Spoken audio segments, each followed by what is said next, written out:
Rapaz, eu disse pra você que o homem não brinca. O Donald Trump não é brincadeira, não. Vou te falar, se você for um presidente esquerdista e achar que dá pra tirar onda com o Donald Trump, Silas, se lascou bonito. Dá uma olhada nessa brincadeira aqui. O Trump fechando o cerco contra o amigo do Lula, Maduro. O governo Trump ofereceu nada mais, nada menos do que 50 milhões de dólares para quem der o paradeiro, né, ali do Donald Trump. Essa aqui que vocês estão vendo, né, a secretária de Justiça lá dos Estados Unidos falando, olha, 50 milhões de doletas para quem entregar o Maduro. Pois é. Agora você para pensar, um general do Maduro olhando isso falando, cara, eu tô aqui. O Maduro não me paga tão bem. 50 milhões só pra mim denunciar onde que o Maduro tá? Que proposta interessante. Você acha que o Maduro não pensa isso o tempo todo? Falou, ué, se alguém souber pra onde que eu tô indo, pra onde que eu tô fazendo qualquer das minhas atividades, vem o Donald Trump e pou, né? Agora, olha só. Por incrível que pareça, as forças venezuelanas não estão afim disso. Pelo menos no gogó, né? Mas que o Maduro não dorme bem à noite. Ele não dorme, não. Vale 50 milhões a cabeça dele.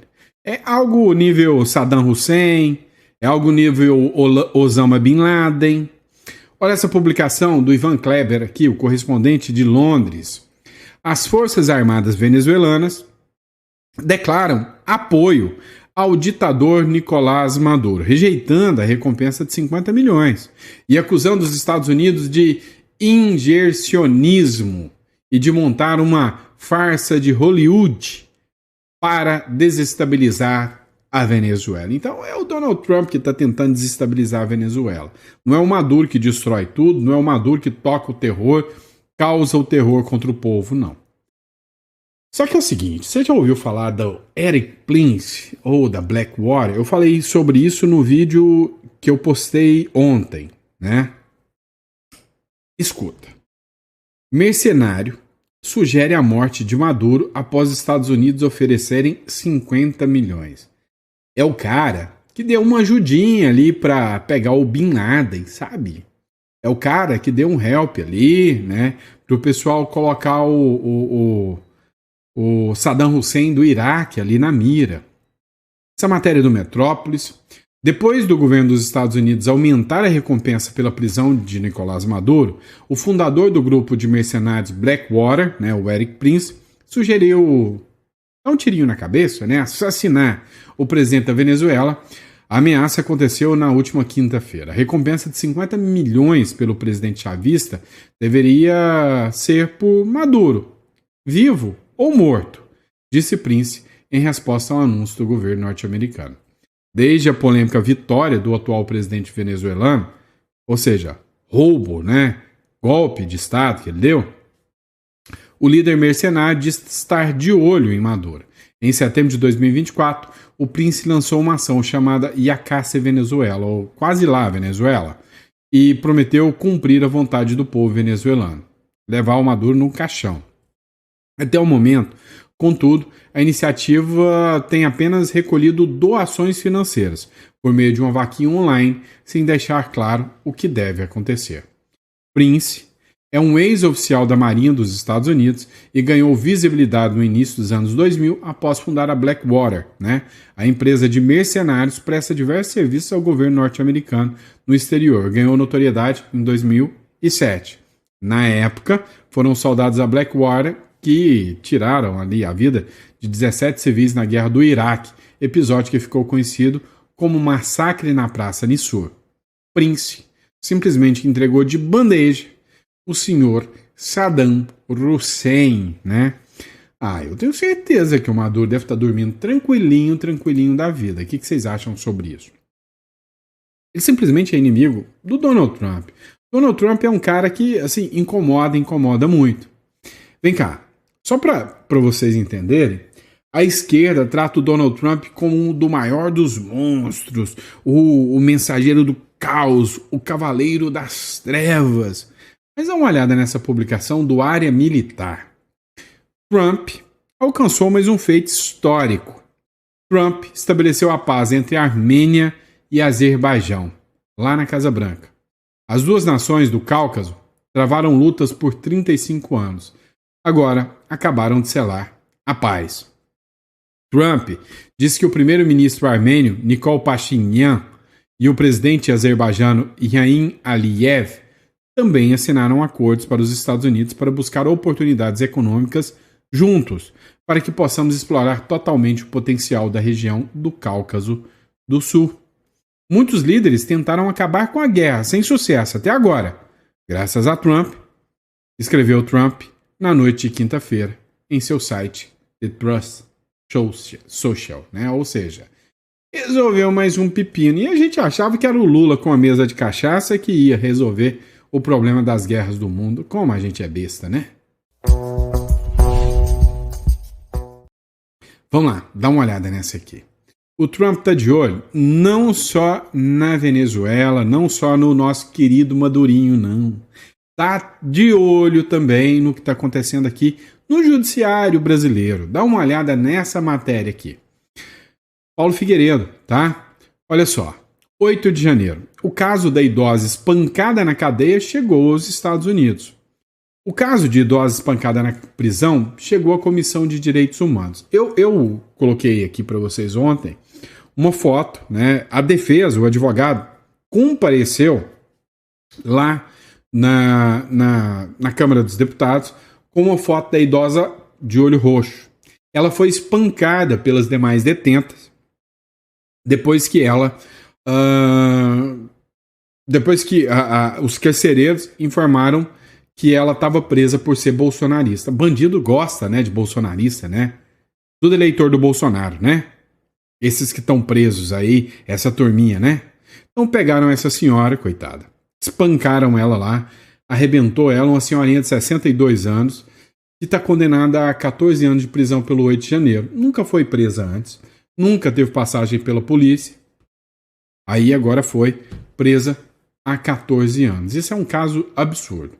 Só que aconteceu o seguinte, a Casa Branca já está ciente desse fato. E aí, sem sombra de dúvidas, né, este caso vai gerar repercussão. Tá? Eles estão de olho em tudo que está acontecendo no Brasil. O Gil Diniz fez uma publicação sobre os abusos acerca dos presos do 8 de janeiro. Né? Uma advogada foi presa por ter defendido o pessoal do 8 de janeiro. A Nalva foi presa por defender os seus clientes. Olha só a denúncia. Cabe à memória o que custou muito a advogar em tempos de exceção, que foi a prisão arbitrária da doutora Margarida Marinalva de Jesus Brito. A doutora Nalva, que o senhor citou, e está aí presente, é uma vítima presente nesta audiência, acompanhada do doutor Eric Gustavo, vítima do arbítrio do ditador. Nalva é uma advogada criminalista, à época era conselheira da OAB do Distrito Federal, conselheira da OAB de Águas Claras, aí no Distrito Federal, e teve sua prisão preventiva decretada pelo simples exercício da defesa técnica de investigados. E eu gostaria de pedir para que colocasse o vídeo dela no momento em que ela foi presa. E como agravante dessa injustiça, presidente, ela foi submetida a busca e apreensão, sua residência foi invadida, ela foi acusada de fraude processual sob a alegação que teria recolhido e ocultado celulares de detidos, com o objetivo de frustrar a apreensão pela autoridade policial. E o que não se diz nessa matéria aí é que não havia qualquer ordem judicial de apreensão vigente nesses aparelhos, no momento da suposta conduta dita pelo parecer. A doutora Nalva passou mais de 20 dias presa, logo após foi submetida a medidas cautelares com tornozeleira eletrônica, bem como recolhimento domiciliar noturno e as restrições que a impediram de exercer plenamente a sua profissão. E mesmo após, presidente, celebrar acordo de não persecução penal com a PGR, ela permaneceu meses submetida a essas as medidas. Tudo porque a OAB não cumpriu com a sua missão constitucional. A sua história, presidente, é um retrato de um sistema que perdeu a vergonha de perseguir quem ousa garantir o direito da voz divergente. E se hoje a gente está aqui, é para reafirmar que quem toca num advogado no exercício da defesa, toca no Estado democrático de direito. Agora me diga, presidente, em que democracia advogados são presos por defender os seus clientes? Trago a memória. Pois é. Sabe, a gente que é advogado, a gente sabe o risco, né, que a gente tem ao se posicionar. Os deputados, então, acho que hoje é uma profissão de risco é ser deputado, senador. Ser advogado, você já tá na mira. Quando você se posiciona ainda nas redes sociais, como eu faço aqui, aí é que o negócio ainda é mais complicado ainda. Olha o que aconteceu. O Fernando Monteiro, eu acho interessante, porque ele é um cara, o Felipe Monteiro, desculpa. O Felipe Monteiro, ele é um cara de esquerda. Mas assim, sabe... Até eles estão abrindo a mente para entender que absurdo se tornou o Brasil. Eu quero que você assista esse vídeo. Ô Felipe, parabéns, cara, mas parabéns. É isso aí, tem que abrir, né? Abrir a mente, cara. E entender que o errado é errado, mesmo que todo mundo esteja fazendo. E o certo é certo, mesmo que ninguém queira fazer. Não faça parte de uma bolha insana e insensata. Parabéns, cara. Escuta, pessoal. Essa reportagem que comprova os abusos do judiciário não foram transmitidos por todos os órgãos de imprensa no Brasil.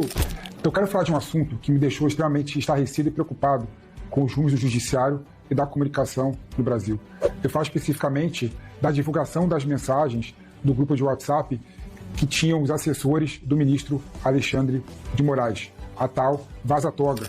É um absurdo quando você pega e tem acesso a essas mensagens e você vê o que pautou, né, o processo no STF sobre as pessoas que estavam sendo processadas no 8 de janeiro, foi muito menos questões objetivas do processo e muito mais questões ideológicas. Não dá a gente aceitar no Estado Democrático de Direito que o que paute a conduta do magistrado e seus assessores sejam questões ideológicas e não questões objetivas, probatórias dentro do processo judicial. Então, quando eu vi a mensagem da chefe de gabinete do Alexandre de Moraes pedindo para os assessores buscarem publicações em redes sociais de modo a incriminar determinada pessoa, é um absurdo. Não dá para a gente aceitar expediente e postura dessa forma do Poder Judiciário. Ainda mais quando o próprio membro do Ministério Público pediu a liberação das 20 pessoas. Aí a assessora fala assim, procurem aí nas redes sociais mais informações sobre determinadas pessoas, porque o Ministério Público quer liberar essas pessoas. E o ministro Alexandre de Moraes pediu para segurar, enquanto a gente não faz uma varredura total nas redes sociais dessa pessoa. Então, absurdo, realmente reforça a narrativa de perseguição política e de abuso em relação a esses processos. No Estado Democrático de Direito, nós temos que respeitar o papel institucional dos órgãos da Justiça. O ministro do STF, o juiz, julga. O membro do Ministério Público é o fiscal da sociedade e ele requer ao STF determinados procedimentos. Então, se ele requereu a liberdade provisória das pessoas, cabe ao STF liberar as pessoas e não criar artífices e instrumentalização para deixar essas pessoas presas. E quando eu falo que o problema também não é só do judiciário, também é da comunicação do Brasil, é que você vê que essa reportagem que comprova os abusos do judiciário não foram transmitidos por todos os órgãos de imprensa no Brasil, o que é outro absurdo. Pois é, pessoal. Vocês já viram aquele filme O Meu Malvado Favorito? O Fernando Monteiro, né, o Fefe Monteiro, tá virando o nosso esquerdista preferido. Porque isso aí chama honestidade intelectual. Eu venho acusando há muito tempo, né, que uma coisa é você ser esquerdista e acreditar naquilo. Outra coisa é você não ter a mínima honestidade intelectual e desejar tiro na nuca das pessoas. É você não ter honestidade intelectual e torcer e parabenizar quando o Bolsonaro é preso. Você é só um mau caráter mesmo, vamos deixar muito claro. A OAB, né, depois de sair das catacumbas do inferno, do coma, né, do sono em berço esplêndido, resolveu fazer uma criticazinha aqui e outra ali sobre todo esse arbítrio que vem acontecendo. A OAB, o Conselho Federal da OAB, escreveu: não se constrói democracia sabotando o próprio país, diz a OAB sobre a crise institucional. Sem citar o Bolsonaro, mas bem de levezinho mesmo, ela falou que a prisão e a imposição de medidas cautelares severas contra réus ou investigados em processos criminais determinadas sem o trânsito em julgado impõe a todos uma reflexão séria. É necessário reafirmar que as medidas penais, especialmente as que limitam a liberdade, devem ser adotadas com fundamento inquestionável e com pleno respeito às garantias constitucionais. Então, de uma forma bem ensaboada, a OAB disse que os direitos e garantias de Bolsonaro não foram respeitados. Se fosse o inverso, como defenderia uma democracia, né? É vergonha. Dá muita vergonha. Principalmente quando a gente vê isso aqui. Ex-presidente da OAB defende bala na nuca a Bolsonaro. Matéria velha, já tem 2 dias isso aqui. Só que o que acontece? A OAB não se manifestou, ninguém foi investigado, e você defender bala na nuca de alguém, se for de direita é liberdade de expressão. Se for de esquerda, aí não, aí é crime de ameaça. Quer um exemplo? Vem cá, um sujeito resolveu fazer esse desenho no ovo. Você sabe, referência a quem? Um ovo com toga. Ovo com toga, ameaça e frigideira. A Polícia Federal investiga o autor do vídeo que frita o Alexandre de Moraes. A Polícia Federal está investigando um homem suspeito de ameaçar o ministro Alexandre de Moraes do Supremo Tribunal Federal por meio de um vídeo compartilhado nas redes sociais. A gravação utiliza um ovo com toga para sugerir uma impossível agressão ao magistrado, gerando alerta entre autoridades por seu conteúdo intimidador. Na filmagem, uma voz repete o nome de Moraes enquanto um ovo com o rosto desenhado e envolto em uma capa preta, simulando uma toga judicial, aparece em cena. Uau, que cara malvado! Imagina se manda dar um tiro na cabeça de alguém. Era mais democrático. Cara, o Brasil perdeu nada mais, nada menos, né, do que a própria moral. Né? Como diz aí o André Guedes, né, seu imoral. Né? E realmente o Brasil está virando o seu imoral. Vamos falar de roupa suja também? De fofoca? Próximo bloco. Gente, mas pia, a briga, né? A lavação de roupa suja. O Ciro Nogueira andou numa treta com o Silas Malafaia. O Ciro Nogueira, né, que é senador da República. O Malafaia fez a seguinte publicação. Deixa eu ver se dá para pegar. Não dá para pegar aqui, tá? Ele escreveu o seguinte: Senador Ciro Nogueira, né? Aqui a gente... Senador Ciro Nogueira, você é um traidor. Essa sua conversa fiada em dizer que não assina um impeachment do ditador Alexandre de Moraes porque não vai ter o voto de 52 senadores é o seu joguinho político psicológico para outros senadores não assinarem e você fazer graça. Cara, eu não gosto do Malafaia não, mas não tá errado também não, tá? Não tá errado não. Só não consegui entender até hoje, sinceramente, é que o Malafaia não foi preso até hoje. Isso eu não consegui entender. Ou se eu sei, se eu imagino, eu não posso nem falar, né? Mas ele fala, ele desfala, ele manda ver e com ele não acontece nada. O Ciro Nogueira respondeu o Malafaia. Escreveu o seguinte, olha assim: Pastor Silas, eu não me meto na sua igreja. E se o senhor quiser ser senador e se candidatar e liderar o movimento político que quiser, será muito bem-vindo. Aí então, verá que diferente da sua igreja, na democracia não é a vontade de um, mas da maioria. E que ser torcedor é mostrar mais. Eu não entendi essa última parte, né? Mas enfim. Cara, assim, a direita briga demais entre eles, né? Você não vê muito esse tipo de coisa acontecendo dentro da esquerda, não. Sinceramente. Eu acompanho um monte de perfil da esquerda para ver o que eles estão falando. Um monte de deputado e um monte de matéria, né? A maioria das coisas que eu trago é matéria. Essa matéria é do Poder 360. A direita é muito mais briguenta uns com os outros do que a esquerda. Não é à toa que a esquerda está no poder até hoje, né? Tá aí de volta. Tem que parar com isso. Tem que parar de brigar. Mas vamos lá. Teve uma lapada interessante que o Onyx Lorenzoni deu, né, num repórter de Portugal. Vamos entender o que aconteceu? Próximo bloco.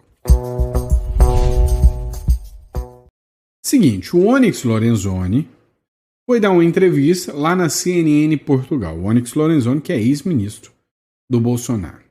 O militante CNN de Portugal tentou lacrar e foi lacrado ao vivo por Onyx Lorenzoni.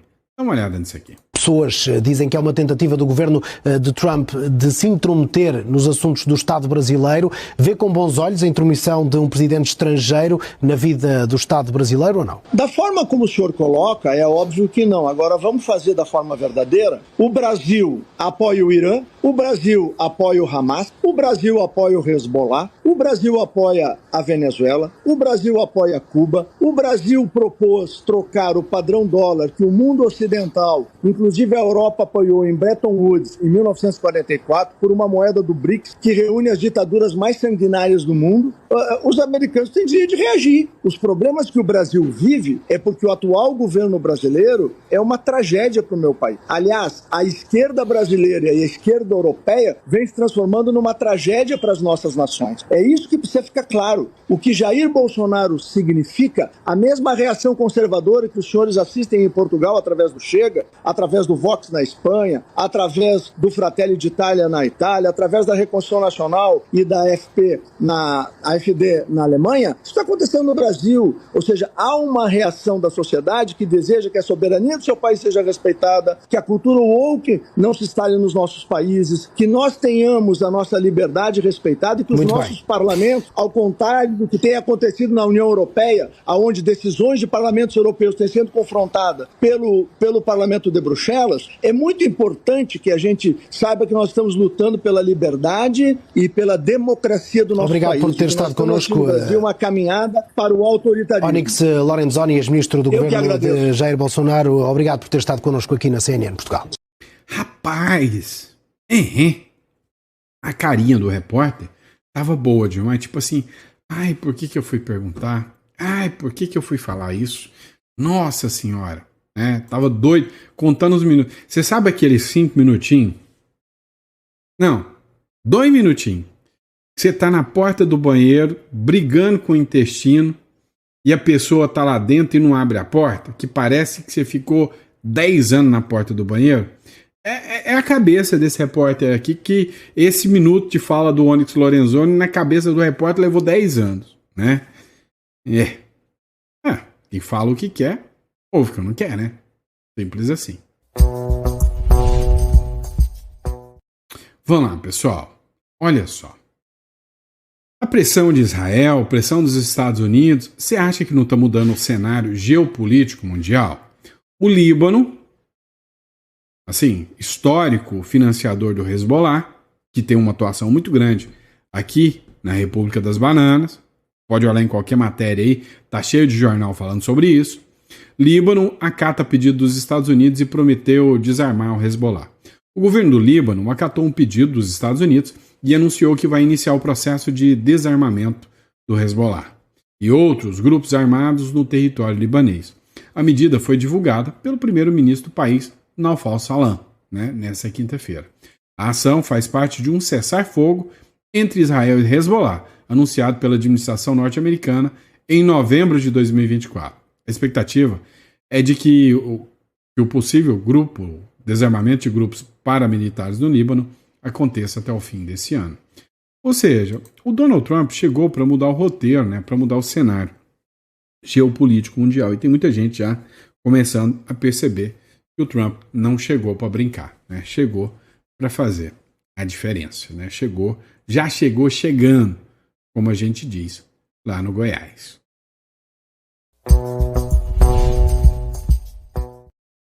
Vamos lá, pessoal. matéria publicada agora. Ó, depois de tudo, né? O advogado já questionou sobre o Daniel Silveira, o ministro Alexandre de Moraes ainda não deu a resposta, o Daniel Silveira está dando febre, o médico alerta para risco de morte de Daniel Silveira na prisão. O Moraes nega a prisão domiciliar. A autorização de saídas temporárias da prisão expedida pelo ministro Alexandre de Moraes nesta quinta-feira não reduz os riscos do tratamento pós-operatório do deputado Daniel Silveira na prisão. Há um perigo de complicações graves, incluindo óbito. A afirmação foi feita pelo cirurgião ortopedista Raimundo Pereira da Silva, filho, em entrevista à Gazeta do Povo, nessa quinta-feira. Ou seja, há um desrespeito nítido e claro aqui, há um posicionamento científico do médico. O médico estudou para tal. O médico tem muito mais capacidade de saber do que o Moraes se o Daniel Silveira precisa de um tratamento mais adequado ou não. Meu irmão, se acontece alguma coisa com esse Daniel Silveira na cadeia, literalmente, Alexandre de Moraes tá com um problemão. Tá com um problemão mesmo. Tá todo mundo monitorando o que tá fazendo. Você viu a primeira matéria que eu publiquei aqui?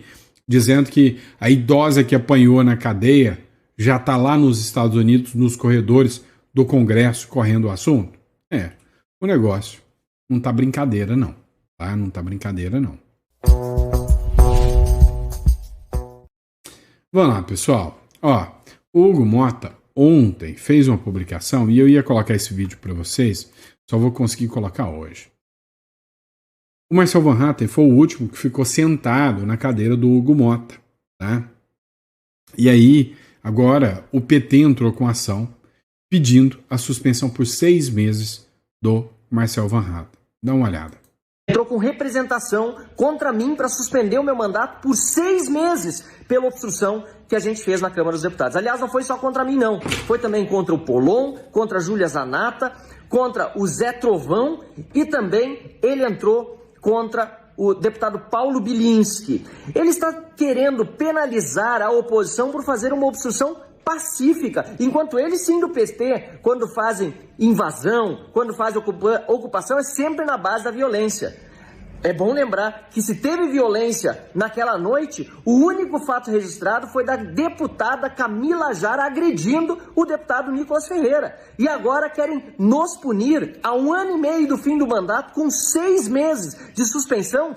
Isso sim é golpe na democracia. E aproveito esse vídeo para dizer que mais surpreendente ainda do que o PT entrar com uma representação contra nós é o Estado de São Paulo, que eu estou chamando de Estado da Venezuela, dizer que nós temos de ter uma punição exemplar pelo que fizemos, defender você, defender o Brasil. O Estadão defendendo punição exemplar, será que é a mesma punição que eles deram para o jornalista, o fotógrafo, que eles demitiram por ter clicado Alexandre de Moraes mostrando o dedo médio para a população brasileira? As pautas que estamos defendendo, a anistia, o fim do foro privilegiado e também o impeachment do ministro Alexandre de Moraes são majoritárias na população brasileira e no Congresso Nacional. A maioria dos deputados e dos senadores são a favor dessas pautas. Não querer colocá-las em votação é que é ser antidemocrático o Estado de São Paulo. Para o PT, nem adianta falar isso, porque eles gostam de ditadura e por isso estão fazendo do nosso país, sob o governo Lula, com o consórcio do STF,